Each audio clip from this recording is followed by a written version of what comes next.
감사합니다. 우리 청년대학부 이렇게 열심을 내주시고 늘 찬양으로 하나님께 영광 돌려주셔서 대단히 감사합니다. 오늘 말씀을 통해서 상처를 이겨내는 힘이라고 하는 제목으로 하나님의 말씀을 전하도록 하겠습니다. 여기 사도 바울이 에베소에 있을 때부터 예루살렘으로 가기를 원했습니다. 그리고 로마까지 가기를 이제 원해서 바울이 드디어 예루살렘에 이제 올라가게 됩니다. 올라가서 보니까 많은 사람들이 환영을 합니다. 너무 기분이 좋았겠죠. 그런데 이제 그 다음이 이제 문제였습니다. 여러분, 사실 사도 바울에게 영적인 상처받을 일이 일어나요. 영적인 타격이 일어나는 거예요. 이런 이 아카스탄 마귀는요, 자꾸 우리를 넘어뜨리려고 합니다. 여러 가지 수많은 동원을 해서 우리를 넘어뜨리려고 합니다. 그래서 상처를 받을 일을 어떻게 극복하는가, 이걸 이제 이런 측면에서 오늘 이제 이 말씀을 좀 살피려고 그럽니다. 이런 예수 믿는 우리가요, 여러 가지 받은 상처를 극복하지 못하면 절대로 승리할 수가 없습니다. 사도 바울 주위에 있던 많은 사람들이 사도 바울이 예루살렘에 올라가면 결박을 당하고 환난이 있을 것이다, 이렇게 여러 사람들이 권면을 했습니다. 그러면 우리는 두 가지 문제가 생기는 거죠. 환난을 피하라고 하는 말이냐, 아니면 그 환난을 당하여도 가라는 말이냐, 이런 이제 의구심이 생기게 될 거고 또 문제가 터지게 되겠죠. 그런데 수많은 사람들은 야, 가면 안 돼, 이게 상식이에요. 가면 안 되는 게 상식이에요. 그런데 사도 바울은 내가 예루살렘에 올라가가지고 결박을 당한다 할지라도, 환난을 당한다 할지라도 내가 올라가겠다, 이게 신앙이라는 거예요. 이런 예수 믿는 우리들은요, 모두가 다 편안한 길 걷기를 원해서 예수 믿는 게 아니라는 것을 분명히 하시기를 바랍니다. 이런 예수 믿으면 환난 당합니다. 어려운 일 당합니다. 왜? 이 세상 사람들은 세상에 속해 있기 때문에 세상 사람들처럼 살라는 거예요. 이 아카스탄 마귀는 야, 너 세상에 살지 않느냐? 그래, 세상의 문화, 세속적인 거, 이 세상 속에 있기 때문에 이 세상처럼 살아야 돼, 이게 상식이에요. 그런데 성경은 우리에게 뭐라고 말씀을 하는 거 아니? 너는 이 세상에 속해 있지만 하나님의 구별된 백성이기 때문에 구별되게 살아야 돼, 이게 성경의 진리예요. 여러분, 거룩하게 구별되어 살아가는 은혜가 있기를 원합니다. 그러면 왜 우리가 미움을 받고 왜 우리가 상처를 받느냐라고 할 때, 세상 사람들처럼 똑같이 살면 상처를 안 받아요. 내가 미워하는 사람이 있으면 미워하면 상처를 안 받아요. 함께 싸우니까. 그런데 성경은 뭐라고 말씀을 하는 거 아니? 원수를 사랑하라는 거예요.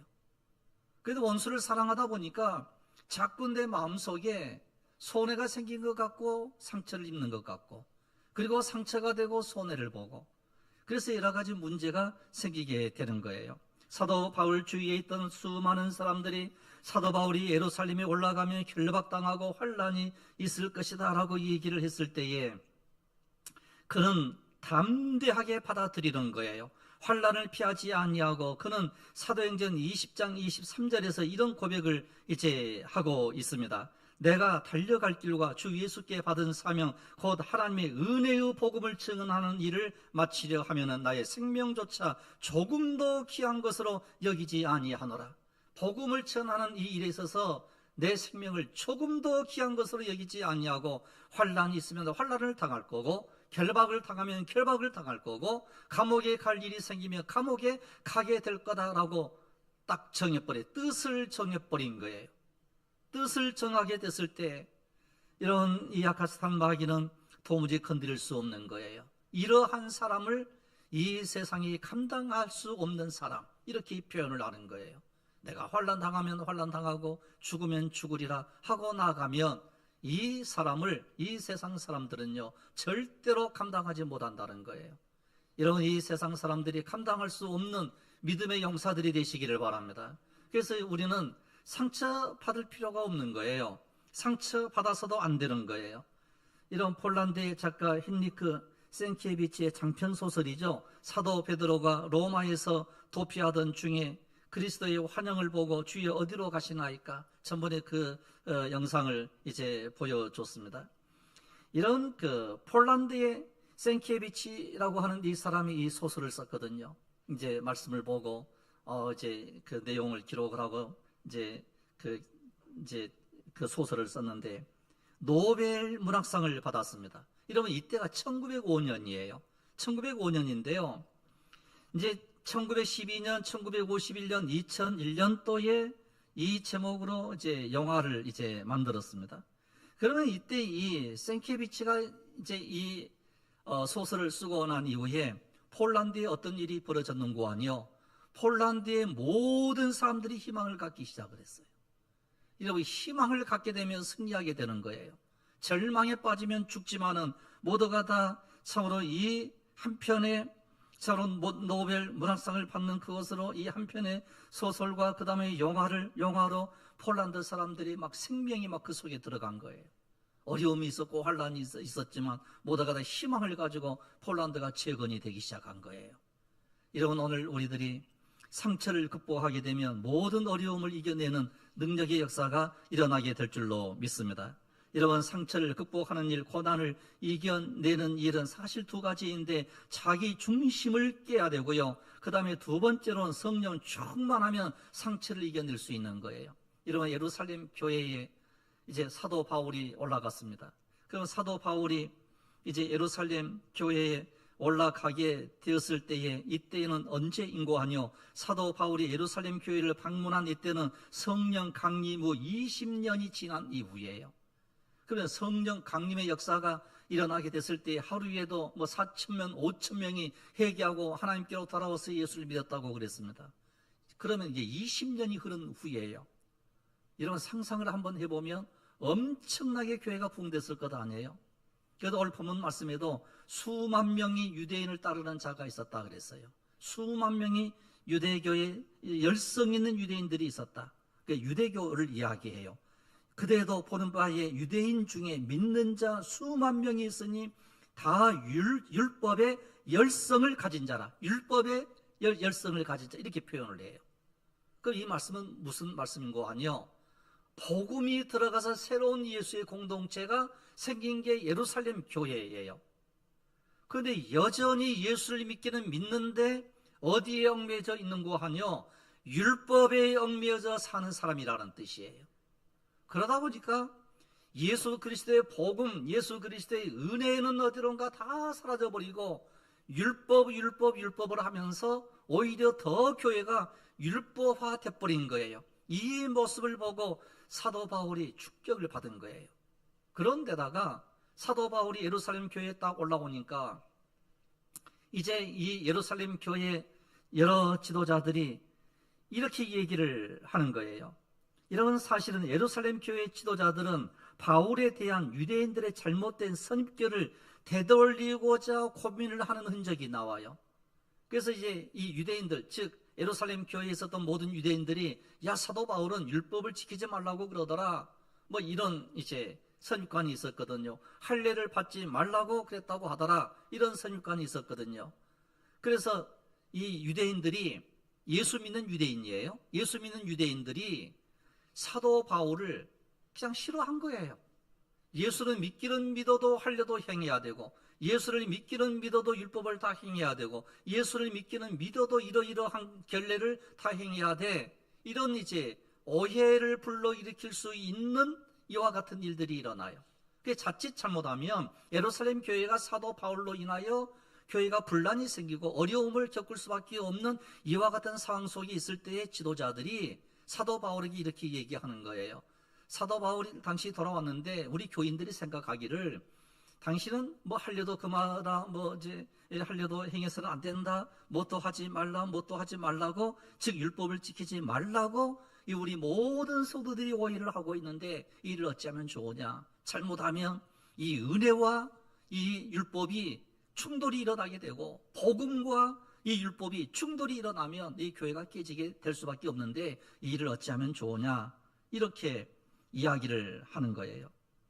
이렇게 되었을 때에 야고보를 위시한 예루살렘 교회의 지도자들은 바울로 하여금은 서원한 네 명의 사람을 데리고 율법에 따라 예배 드리도록 돕고 결례를 바치는 제사 비용을 대신 지불해 주면 좋겠다. 그러기 이 당시에 이런 사실 결례를 행한다라고 했을 때 나시린이거든요. 나시린의 법이에요. 그런데 이제 이 본문, 이 사건, 오늘 본문의 말씀을 통해서 흥미로운 점 두 가지를 이제 발견을 하게 되는데, 아까 제가 이제 말씀을 드렸지만, 사도행전 21장 20절이에요. 사도행전 21장 20절에 그들이 듣고 하나님께 영광을 돌리고 바울더러 이르되, 형제여 그대도 보는 바와 유대인 중에 믿는 수만 명이 있으니 다 율법의 열성을 가진 자라. 율법의 열성을 가진 자라 그랬어요. 그건 사실 예루살렘 교회가 성령 강림의 역사도 일어났습니다. 성령 충만도 있습니다. 그러면 이제 이 예수를 믿었던 이 사람들이 율법의 열성 있는 자는 이게 없어져야 되고 복음의 열성 있는 자는 이러한 교회가 돼야 되는데 그러하지 못했다는 거예요. 여러분, 오늘 우리가 복음의 열성 있는 자가 돼야 될 줄로 믿습니다. 여러분, 그래서 율법주의가요 얼마나 우리에게 커다란 타격을 주는지 몰라요. 그래서 이제 바리새인처럼 되는 거고 사도개인처럼 되는 거고 그리고 외식주의가 되고 허위주의자가 될 수밖에 없는 거예요. 그런데 이렇게 율법의 열성을 가진 자가 되었다는 거예요. 이런 복음은 은혜인 줄로 믿습니다. 이런 이 은혜를 버리고 계속해서 율법을 고수하고 있는 이 수만 명의 사람들이 있는 거예요. 이런 사도 바울은 은혜를 선포했습니다. 사도 바울은 복음을 선포했습니다. 그래서 유대인들이 바울을 비판하기 시작을 하게 되었을 그때에 예루살렘 교회가 한 가지 제안을 바울에게 하게 되는데, 서원한 네 사람이 있는데 이 사람에게 결례 행하는 값을 지불하고 율법을 잘 지킨다는 것을 보여주어라 라고 전략을 세우는 모습이 나와요. 이건 신앙이 아니에요. 이건 믿음이 아니에요. 전략을 세우는 거예요. 이런 우리가 믿음에 대하여 전략을 세우게 되면 망하게 되는 거예요. 이런 항상 복음에 참으로 올인할 수 있는 이런 은혜가 있기를 원합니다. 그래서 이 교회 지도자들이 사도 바울에게 법을 잘 지킨다고 하는 것, 즉 율법을 잘 지킨다고 하는 것을 너는 보여줘야 돼, 이런 전략을 세우게 됐을 때 이런 사도 바울이요, 그 당시에 어떻게 보면 복음의 대가예요. 이 복음 전하는 참 어떻게 보면 제1인자예요. 신앙의 1인자라고 볼 수 있어요. 그런데 이 예루살렘 교회 지도자들이 이러한 사도 바울 앞에 딱 와가지고 야, 우리가 전략을 좀 세우자 뭐 이러는 거예요. 상처받겠어요? 안 받겠어요? 상처받을 수밖에 없는 거예요. 그런데 사도 바울은 전혀 개의치 아니하고 이제 이 모든 것을 다 받아들이는 거예요. 이런 민수기 6장 13절로 15절을 보시면 결례를 행하는 이와 같은 모습이 나오게 되는데요. 나시린의 법은 이러하니라. 자기의 몸을 구별한 날이 차면 그 사람을 해망문으로 데리고 갈 것이요, 그는 여호와께 헌물을 드리되 번제물로 1년 된 흠없는 순양 한 마리와 속죄 제물로 1년 된 흠없는 어린 암양 한 마리와 화목제물로 흠없는 순양 한 마리와 무교병 한 광주리와 고운 가루에 기름 섞은 과자들과 기름 바른 무기여 천병들과 그 소제물과 전제물을 드릴 것이요, 이렇게 나왔어요. 이 사람들이 지금 이걸 하고자 하는 거거든요. 그럼 이걸 하고자 했을 때에 양 몇 마리가 필요해요? 3마리가 필요해요. 보니까 3마리가. 양 한 마리를 요즘 염소로 좀 계산을 해보면 한 30만 원 할까요? 요즘 양 한 마리 얼마죠? 얼마인지 모르겠어요. 여튼간 30만 원으로 잡고 3마리면 그냥 적어도 몇만 원이에요. 100만 원, 100만 원. 적어도 100만 원이에요. 그러면 기름 섞인 과자를 또 만들어야 돼요. 무교병 한 광주리를 만들어야 돼요. 그러니까 상당한 돈이 들어가는 거예요. 그런데 4사람이나 돼요. 그럼 딱 잘라 잡고 요즘 돈으로 환산하면 돈 얼마가 들어요? 한 500만 원이 든다고 가정을 합시다. 500만 원 정도 들어요. 그러면 그 비용은 누가 비용을 대야 되는 거 아니요? 나시린 본인이 대야 되는 거, 본인이. 그런데 이 4사람은 이 결례를 행하면서 순양 3마리, 그 다음에 이제 고운 가루, 무교병, 기름 섞인 과자, 이 값을 지불할 돈이 있는 사람이에요, 없는 사람이에요?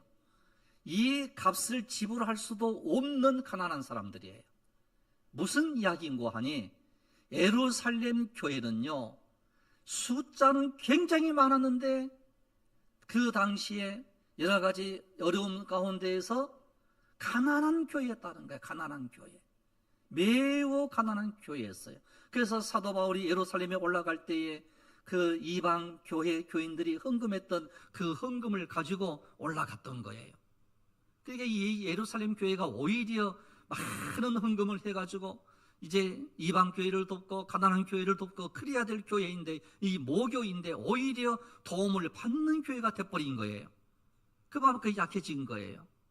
그런데다 전략을 딱 세워가면서 사도 바울에게, 야 사도 바울, 당신이 여기에 올라와가지고 오일을 일으키면 되지 않지 않느냐. 그러니 이 모든 오일을 다 불식시키기 위해서 네가 돈을 내고 그리고 결례를 행하고 그렇게 하면 오해가 풀릴 거야. 뭐 이러는 전략이에요. 전략을 세우는 거예요. 이때의 사도 바울은요, 사실은 상처받을 수밖에 없는 거예요. 영적인 상처를 받을 수밖에 없는 거예요. 이런 이때 이 사도 바울은요, 이 모든 것을 다 받아들이는 거예요. 이 그 돈을 사울받을 사도 이 바울들어 다 내라는 거예요. 신앙이 아니고 전략이고 하나님께서는요, 전략을 원하지 않는 거예요. 이런 요즘 새벽에 보고 있는 다니엘이 믿음의 사람으로 기도로 승리할 수 있었던 것은 뜻을 정하고 하나님을 신뢰했기 때문이에요. 30일 동안 어떤 신에게나 어떤 사람에게 구하거나 기도하면 그 사람을 사자굴 속에 집어 던져 넣겠다라고 하는 칙령을 내리게 되었을 그때에도 다니엘은 전략을 전혀 세우질 않는 거예요. 여전히 하는 거예요. 여러분, 전략 세울 수 있잖아요. 야, 30일뿐이야, 한 달뿐이야, 한 달만 이 창문에 3층문에 뭐 혹은 방에 올라가 가지고 기도하지 않으면 되지 않느냐. 이 한 달이야, 한 달, 30일만 지나면 또 다시 기도할 수 있어. 여러분, 이게 전략이에요. 그러나 믿음은 뭔고 하니 그대로 올라가는 거예요. 여러분, 우리가 깨어 기도하는 은혜가 있기를 원합니다. 그때에 사자굴 속에 집어 던짐을 받는 거예요. 이러한 다니엘의 세 친구 사드락과 메삭과 아벤누고는 불 속에 들어가게 된 거예요. 이게 신앙이고 이게 믿음이에요. 이런 이와 같은 믿음을 우리가 갖게 된다라고 하면 우리에게는 어떠한 상처도 받지 않게 되고 그 모든 것을 이겨내고 극복할 수 있는 은혜가 우리 가운데 임하게 될 줄로 믿습니다. 그래서 사도 바울은 이런 고백을 하게 되는 거죠. 로마서 14장 8절인데 우리가 살아도 주를 위하여 살고 죽어도 주를 위하여 죽나니 그러므로 사나 죽으나 우리가 주의 것이로다. 이 믿음을 가졌던 게 사도 바울의 믿음이에요. 이러고 우리가 살아도 주를 위하여 살고 죽어도 주를 위하여 죽는다라고 하면 우리는 어떠한 상처도 이겨낼 수 있는 능력이 우리 속에 임하게 될 줄로 믿습니다. 그래서 사도 바울은요, 이미 자기는 예수 그리스도 안에서 죽은 자라고 얘기를 해요. 죽은 자는 뭐가 없어요? 말이 없어요. 이러고 그래서 우리는 어떠한 참으로 이제 자존심 상할 여러 가지 일들이 우리 속에 있다 할지라도요, 상처 받아서는 안 돼. 이겨내는 능력이 있어야 돼요. 이런 사도 바울이 거기에서 이제 이렇게 얘기할 수 있어요. 너희들 크기의 믿음이냐? 어찌하여 율법을 그렇게 신봉하느냐? 그리고서 반대했으면요, 예루살렘 교회가 두 쪽으로 나눠질 수밖에 없는 거예요. 이런 사도 바울이 예루살렘 교회의 이방인들에 대한 3차 전도 여행 보고를 했습니다. 이때 야고보 사도를 비롯한 이제 예루살렘 교회의 지도자들은 이방인 선교 보고를 기쁘게 받아들인 거예요. 하나님의 역사가 너무나도 신기하고, 그리고 사도 바울 같은 사람이 이렇게 쓰시는 하나님의 역사가 얼마나 놀랍던지 그들이 다 함께 기뻐하기는 한 거예요. 그런데 예루살렘 유대인 교인들 중에 사도 바울을 싫어하는 이들도 많이 있었어요. 사도 바울이 가는 곳마다 이방에 있는 모든 유대인들을 가르치되 모세를 배반하고 아들들에게 할례를 행하지 말고 또 관습을 지키지 말라 한다고 하는 그 말을 듣는 거예요. 그러니까 유대인의 열성이 있었던 이 성도들은 사도 바울이 싫은 거예요. 이 율법도 지켜야 되고 복음도 지켜야 돼, 뭐 이렇게 하면서 전략을 세웠던 그들이기 때문에 사도 바울을 너무너무 싫어한 거예요. 그래서 당시 예루살렘 교회는 수만 명의 신자가 생길 정도로 부흥했습니다. 그러나 예루살렘 교회가 유대인들에게 복음을 전할 때 유대인들의 마음을 얻기 위해서 그들이 율법과 할례, 규례를 여전히 함께 지키는 일을 용납하고 있었던 거예요. 십자가와 예수 그리스도의 복음 이걸 전해야 되는데 십자가는 전하지 않냐고 율법을 전하고 은혜와 복음을 전해야 되는데 율법을 전하는 그들이었기 때문에 사도 바울로서는 너무 황당하고 화가 난 거예요. 상처받을 수밖에 없는 거예요. 그런데 사도 바울이 이 모든 결례 행하는 것을 내가 하겠다, 뭐 이렇게 해서 이 모든 일들을 이제 이겨내는 거예요. 이방 선교보다 더 중요한 것은 율법을 지키는 것이다 그랬을 때에 사도 바울이 율법은 나쁜 것이니 율법을 지키지 말라고 한 것은 아니었어요. 사도 바울도 율법을 지켰어요. 그래서 갱그리아에서 서원한 것 때문에 머리를 깎는 적이 있었는데 디모데에게 할례를 받도록 하기도 한 거예요. 자기도 머리를 깎은 적이 있었고 디모데에게도 할례를 받게 한 적도 있었어요.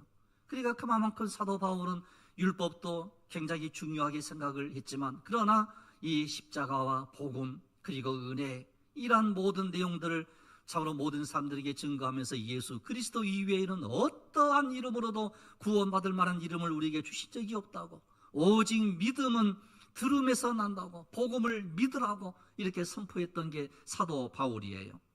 그런데 바울이 예루살렘 교회에 가게 됐을 때 어이를 불러일으킬 수밖에 없는 이와 같은 엄청난 사건이 딱 터지게 됐을 그때에 이 모든 문제를 어떻게 할 것인가, 그러면서 이제 전략을 세우게 됐을 때에 그래 내 사람이 있지, 그러면 그 내 사람 그 모든 비용을 내가 낼게.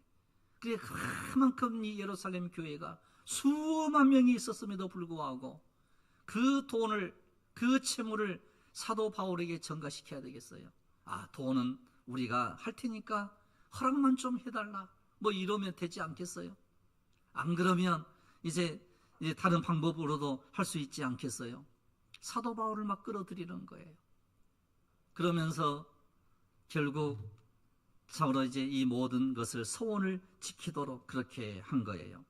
이 서원을 지키게 하는 이 일은 왜 이와 같이 사도 바울이 이런 것을 이제 허락을 할 수밖에 없었는가라고 할 때에 그 이유는 여러 가지가 있겠지만 이 시간 우리가 한 가지 생각할 수 있는 것은 딱 한 가지라고 본다고 하면 교회를 분열시키지 않기 위해서, 아직까지 미성숙하고 아직까지 자라나지 못하고 아직까지 어린이와 같은 모든 모습들을 보고 사도 바울은 그래 내가 그렇게 할게, 이런 여기에서 우리가 느낄 수 있는 것은요, 전략 세우지 말고 믿음 앞세우시기를 바랍니다.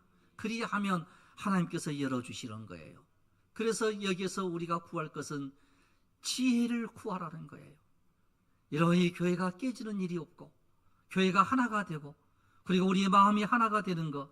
그래서 이제 사도 바울은 자신의 자존심, 기분, 감정, 앞으로 닥칠 어려움을 생각하지 않았습니다. 예루살렘 교회를 생각을 했습니다. 그래서 예루살렘 교회의 제안을 받아들인 거예요. 이런 것을 지혜라고 하는 거예요. 상처받지 아니하고 지혜로 받아들이는 거예요. 그러나 그 상처를 이겨내는 지혜를 우리는 배워야 되는데, 계시록 2장을 보시면 에베소 교회에 대한 성령의 칭찬이 나와요.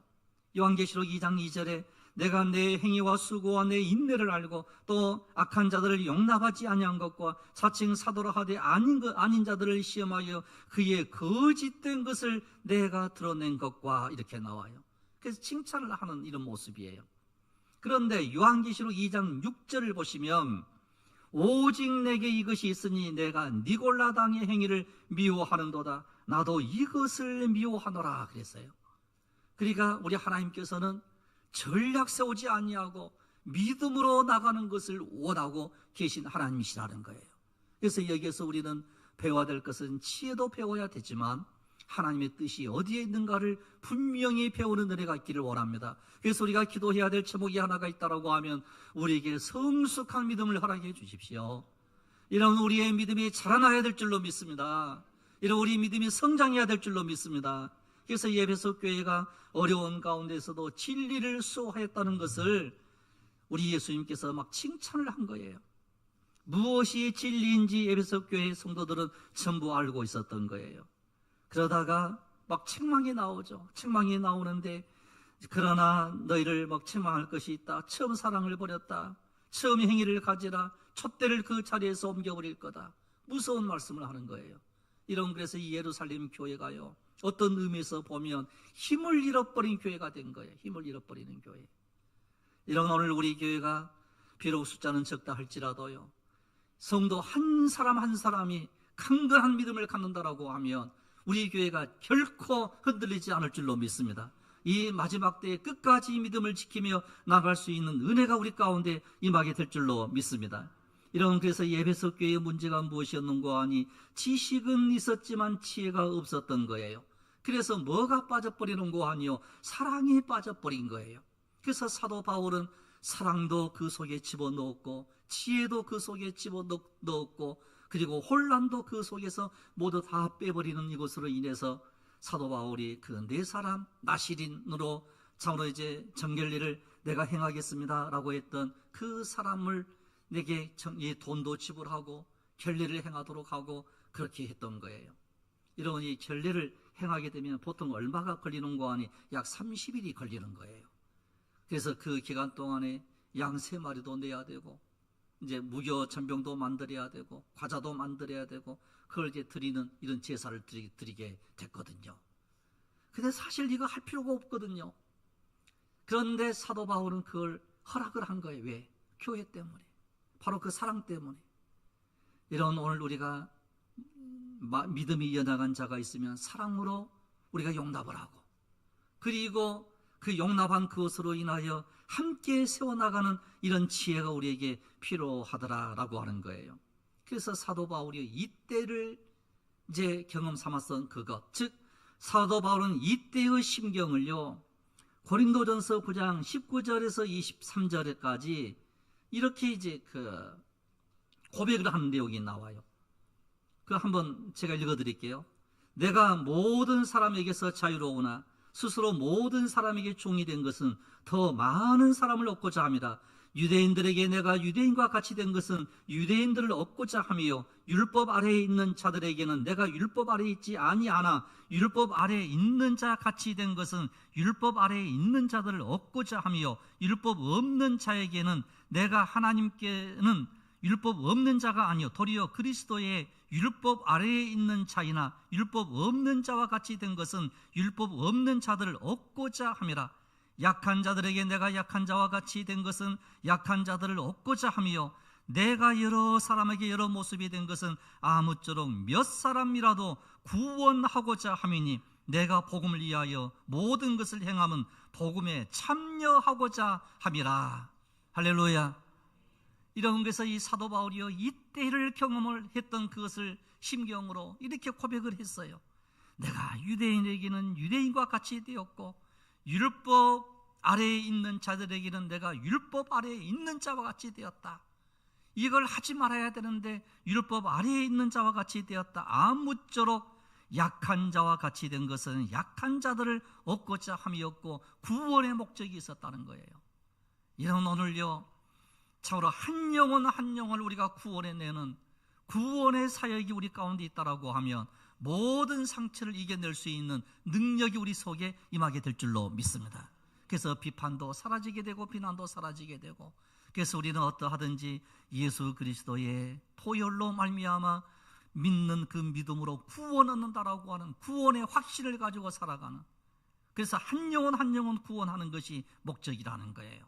그래서 이 사도 바울이 예루살렘 교회에 올라가게 됐을 때에 참으로 이제 영적인 자존심이 상하고요 영적인 상처를 자기가 받을 수밖에 없는 상황이었지만 그러나 그 네 사람에게 정결례를 행하도록 하게 하고 그 값을 비용을 자기가 전부 대면서 그 모든 것을 해주면서 오해를 다 불씨시키고 그리고 거기에서 복음을 전했을 것 아니에요.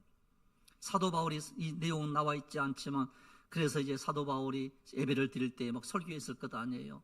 그러면 설교했을 때 율법을 전했겠습니까? 복음을 전했겠습니까? 복음을 전할 수밖에 없었던 거예요.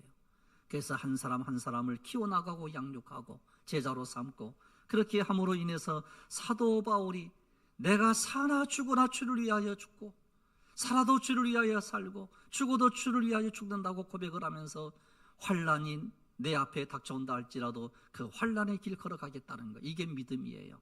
이런 오늘 우리가 어떤 조그마한 어떤 일이 있었을 그때 어떤 또한 큰 일이 우리 속에 또한 있었을 그때 상처받는 일이 없기를 원합니다. 이겨내는 능력이 있기를 원합니다. 그리하면 우리는 든든히 세워지는 거예요. 그런데 이제 또 한 가지만 말씀드리려고 하는 것은요, 예루살렘 교회에 성령의 강림의 역사가 일어났던 교회 아니에요. 그런데 성령은 어디론가 사라져버린 거예요. 그래서 우리가 기도해야 될 제목이 하나가 있다고 하면 성령 충만함을 주십시오. 이 기도가 반드시 우리에게 필요하다는 거예요. 성령의 불의 역사가 우리 생명의 빛 제단 위에 임하기를 원합니다. 여러분들 심령 속에 성령의 불의 역사가 일어나기를 원합니다. 성령의 불의 역사가 일어나면요, 모든 걸 다 태워버리잖아요. 소멸시켜버리잖아요. 없애버리잖아요. 좋지 않는 것들을 전부 없애버리는 성령의 불의 역사가 우리에게 일어나게 되면 우리가 어떤 일들이 일어날 것 같아요? 상처받을 것 같아요? 전혀 없는 거예요.